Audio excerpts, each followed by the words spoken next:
Stillwater's Morning Scramble. Glad to have you here, and glad to have former Citizen of the Year, Individual of the Year, Man of the Year. It's Scott Petty.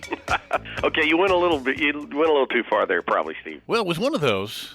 It was one of those just a couple of years ago. Good morning to you, by the way. Hey, good morning, Steve. Thanks so much for having us on again. Well, I've found a niche a little bit in the fact that we all know people that say, "Hey, I got a good idea for you to do," right? Suddenly, I've become that guy. Right? Yeah. I've got an idea, and why don't you go do it? But listen to this. This is a fundraiser that it's not my, but there is the hottest bobblehead in the country right now is the Dr. Fauci bobblehead. Yeah. And it's raising money. I mean, they're selling these, and it goes to the cause. Yeah. Got anybody you'd like to have a bobblehead? I mean, I could see you as a bobblehead. I'm sure some people like to remove that head, probably. No, I would love to see the Fauci bobblehead. I think that would be entertaining. He what a smart guy. I remember seeing just not too long ago some footage of him. I think it was back when the AIDS epidemic was really strong in the 80s. And, I mean, the guy's been around a long time. So you talk about experience in the field, and that is so important in what we're dealing with today is you've got the mind of an expert, and we need to listen to those experts at this time. Amen. I think he is 79, but I saw an interview with him where he was talking about the AIDS epidemic in the 80s, and he said he was so surrounded by death and the horror of what might be coming, he didn't sleep. And he just said, but it does prepare you a little bit for what he's doing now. Yeah. But this isn't his first rodeo, and he is a wise man. But and every now and then you got to have a little lighter moment. So I thought coming up with a bobblehead was a great idea, I love and it. It's going to a great cause. So if somebody has an idea like that, throw it out there because people would want to spend whatever it is, $30 or whatever, and it goes to the cause. Yeah, no, that's great. No, you're right, Steve. It's important during these times to surround ourselves with experts, and I heard Rob talking about that yesterday. Is we interact, guys like he, and of course he's been in the thick of it before many times, but when you're interacting with those that have the knowledge and the skill and the experience, it is a difference maker, and I think we're seeing that right now in Payne County with the leadership that we've had from the city. And the numbers that we've seen in Payne County are relatively low, but we had the biggest uptick that we've had in several days, actually probably a couple of weeks. We had 6 new cases, and there's actually a few more out there that were not reported. The state health department numbers are a little bit behind. Yeah, the number I have is 34. I mean, we should mention, I just replayed the Rob interview, and that was from yesterday, but the number I have here in Payne County, 34 and 0 deaths. That's correct. And we'll get an update about 11 o'clock this morning, right? Yes, and we know we're going to get a few more, whether those come today or tomorrow or Sunday, but those numbers from the health department are updated daily. And, sadly, we get reports and from the health department and other sources, there's news out there that there are still young people gathering, and they're potentially going to expose themselves or others, and that's just one of those things we've got to be paying attention to and realizing that we're in it for the long haul, and the importance of masking and social distancing will be here for a while. I mean, it's for the foreseeable future until a vaccine is developed, and that's going to be quite a ways down the road. Yeah, and you're on the phone today, and about half of our guests come in here. I didn't mean to cut you off. I apologize. But also I think the peer pressure in a positive way works because we got the weekend coming up, so I did make a stop yesterday, but I made absolute certain that I brought my mask here, or I would have gone home and gotten it, because luckily, at least in the store I was in, probably half or more. It should be higher than that. Yeah. But that does apply pressure to others, I think. You see that, and if you're not wearing one, you go, oh my, I made a mistake. It's going to be the new norm. Yeah. If you are not wearing a mask in public, you're going to be behind the curve because, and that means that you could still be susceptible. And it's going to be this way for a while. And we've talked a lot about it at the hospital. We wear a mask in the hospital. We give every person that comes to the hospital for tests, or if they're with someone that's getting tests or having a procedure, they're wearing masks. So it's absolutely important to limit your exposure. And again, also it may protect others a little bit if you have been exposed. But more than anything, it's to protect you from others. And I can't emphasize enough we continue to find other little symptoms along the way if people do have the symptoms. But 100.4 temperature, loss of smell or taste is kind of one that's become more frequently heard now. The dry cough, sore throat, shortness of breath, those kinds of things. But a new one is the sensitivity of skin. Some people have reported that it feels like they've had a sunburn. So I don't know if you've heard that yet or not. But no, I had not. Yeah, that's just another one of those. Not necessarily telltale signs, but it's another indicator that some people have reported. And if you think about it, if you've had the flu, even your sheets hurt your skin sometimes. When you climb into bed, anything, your skin's just real sensitive. So it's very similar to that, from what I understand. But I think the main thing is we want to encourage people to get tested if they think they've been exposed or have those symptoms I just mentioned. The other thing that we really want to impress upon folks is if you have other health conditions or you think you need to be seen by a professional, do not delay. I mean, we want people to be seen. We are doing telemedicine, telehealth visits where we can do a visual, a FaceTime, if you will, kind of visit. And providers have enjoyed that. I think the patients have even enjoyed that. But we do not want people to delay care or miss out on medically necessary, time-sensitive procedures. We are still doing those. And I think that's one of the things we really wanted to emphasize today is that we are still doing medically necessary, time-sensitive procedures. That's important. Even though just earlier this week the governor said, okay, he announced Wednesday that by the 24th, he's gonna lift or reinstate low acuity surgeries, or I guess intermediate acuity surgeries, and low acuity will come a little bit later in May. But were you guys informed of that ahead of time? No, we found out at the same time everybody else Okay. did. I mean, the governor had a press conference, and no, we were not advised, and that's the way this information comes out. Sometimes it's things change daily. Sometimes they change by the hour, and so of course that triggered a lot of meetings, a lot of other conversations that were not anticipated. We can't look at New York right now and think, okay, well, things are improving there, so they should be improving for us too. We are still shy of our peak. We know that is coming in the next 2 weeks. And so we're going to have more numbers. Fortunately, like some of our surrounding communities and counties, we're still relatively low. But like I said, we had a big uptick in our numbers yesterday. We know we're going to have more today through the weekend, and that's going to be the case. So I want to emphasize the wearing the masks, social distancing.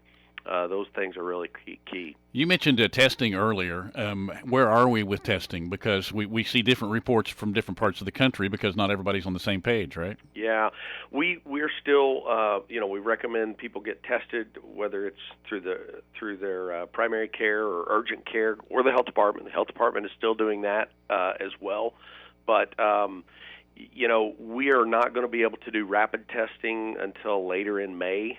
We don't have the equipment, as probably most places in the country do not have the equipment. I know there were some urgent cares here in town, or there was at least one urgent care that I know that did have a rapid testing, but I know they ran out. I haven't heard if they've gotten that fulfilled again.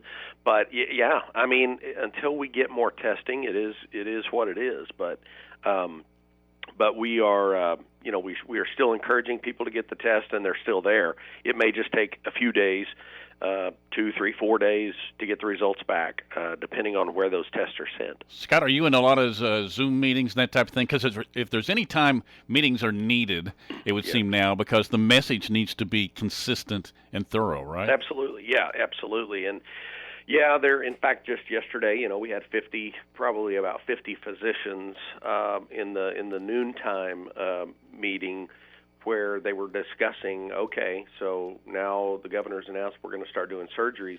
We were kind of ahead of the game in saying we're going to cease doing some of these surgeries that are not urgent, because we knew our burn rate with our PPE is very high. With this virus, you have to change your mask, your gloves, your gown, your shield every patient you see. And so anytime a doctor goes in, anytime a nurse goes in, every patient is seeing someone with fresh gloves, fresh gown, fresh mask, fresh shields, and that's a huge problem when you can't get additional PPE. And we're okay, we're doing okay with that. But if we had a giant uptick, in our patients in our hospital, we would be very guarded. But again, I want to emphasize, medically necessary, time-sensitive procedures. We're gonna still take care of the folks that need to be seen. Yeah. What are we doing right? Because it's easy to point out the fact that, and I've noticed a lot more masks still need to be more. I notice that people are gathering in groups still, not as much, but there's a tendency just to do that, I guess. But what are we doing right? Well, I think the social distancing and the kinds of things that the city has communicated. Stillwater Medical is going to stand arm in arm with the city and make sure that folks understand it is so important to wear a mask in the public. And I think that is probably the biggest thing we're doing right now. And we've, when the university and major meeting events are shut down, people understand, I think, the gravity of it. And I do think there's the potential, if your family doesn't believe a mask is necessary, the kids are going to think, well, mom and dad don't think it's necessary, so I'm going to go hang out with my friends. And those kinds of social interactions, I think, have been limited, at least in our area, but we do still know that those things are critical to the success of combating the COVID. So. Yeah. Scott, I just got a text, and they were wanting to go back and talk about elective surgeries. Yep. I'm guessing, this wasn't in the text, I'm guessing you probably got a lot of calls after that was announced, but they wanted to know whether this was up to the individual hospital itself. So we made the decision, I think technically speaking, before the governor announced to do it, again, because of our burn rate. As far as us making a decision independently, when the governor says, okay, as of April 24th, we're going to start elective surgical procedures again, we don't do cosmetic procedures, really. I mean, there are hospitals and surgery centers in Oklahoma City and Tulsa that do cosmetic-type procedures. Those are truly elective. Right. We really don't do a lot of elective procedures. Sure, I might have a knee problem, and that's not a life or death threatening situation, and they may say, hey, let's put this off until after the COVID pandemic has subsided. That is considered, or could be considered, elective, even though I'm in a little bit of pain. Right. But it's not up to us. It was up to us to say, hey, we're burning through a lot of PPE. Let's take our foot off the gas on those things, so that we make sure we can handle if we get a big onslaught of COVID patients. So, yes, we made that decision independently, but yes, now the governor's saying you can do elective surgeries as of the 24th. We are just meeting again today. The surgery section will be meeting today to discuss those things, because it's fluid. Yeah. It's fluid, and it changes all the time. Boy, and all the information is we're learning or studying more about antibodies, because I think most of us want to know, and I know you're in the exact same situation. When can we go visit our parents or something like that? Because the last thing we want to do is go when we shouldn't. And how do we know? And when will we know? And they're working on that, aren't they? Yeah, and those are just the unknowns. I mean, if we had said 2 or 3 weeks ago, is there going to be a time in the next 2 or 3 months that we can just go back to our normal lives and not wear a mask? People might have thought, yeah, that's possible. Today, I think that's starting to soak in that's probably not possible. we're probably going to be wearing masks for a long time. And letting that soak into the reality of the situation, I mean, you know, in the state of Oklahoma, when we've had, 131 deaths, 108 deaths have been in that category that are 65 and older. Yeah. But 15 of those deaths have been in my age group, you know, in the 50 to 64 age group. Right. So, you know, if it's not important to us to save lives, which obviously it is. I mean, that is our first and foremost highest goal, is to take care of people and for patient safety. And so that is why I think it's going to be kind of the new normal, that you're going to see masks being worn everywhere you go. You know, when we had Rob on yesterday, I forget where it came up in the conversation, but somebody asked about, maybe it was when Christy was in, about wearing your mask in your car. Now, it depends on whether you're by yourself or not, but we had pointed out how sometimes you see people that are wearing their mask. Yep. And I pointed out yesterday that I pulled up at a red light, and the young lady to my right, she had her mask on, and I thought, I wonder if there's a child in the car or what the deal is. Well, meanwhile, that very same day, after that, I make a stop or two, wear my mask. I found out that I find myself being the same guy. I wore my mask in the car on the way home. But now you're almost used to it. Does that make sense? Yeah.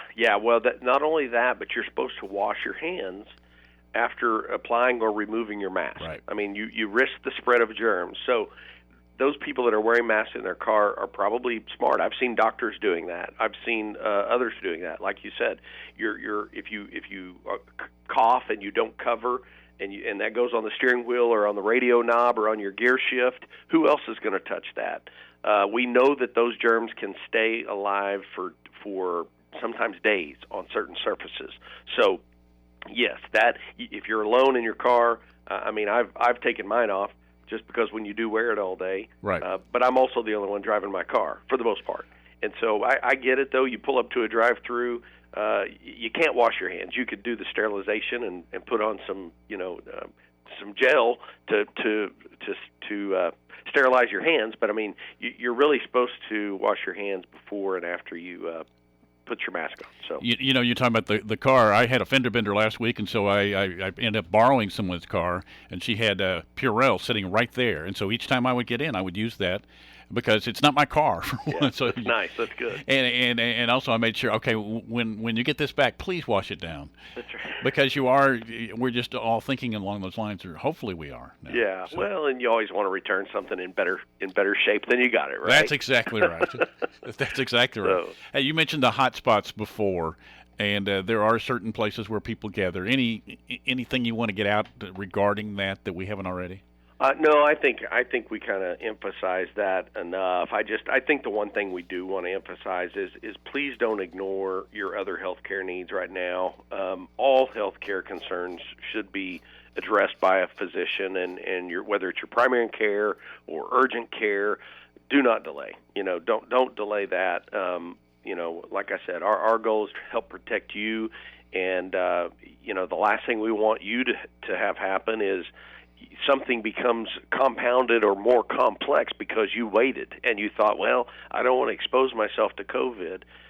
You know, don't delay that care, and you know, that's probably the most important thing today, is don't delay. If you've got other issues going on, get them checked out. Call your doctor and get them checked out. Sounds good. So, hey, appreciate you giving us a little time here. If we miss anything, just call me back, all right? Because we want to get that out there. You got and it. You know, thanks so much, Steve. Kendra Moreland is in the lobby, and she's got her mask on. Tell Kendra hello. Well, she's got a little, I don't know if you watch old movies or not, but she's got a little Anne Margaret and the Train Robbers thing going on here. So, just saying. Nice. Nice. Well, enjoy your Friday, and have a great weekend, Steve. You too. Thanks, Scott. All right. Thank you.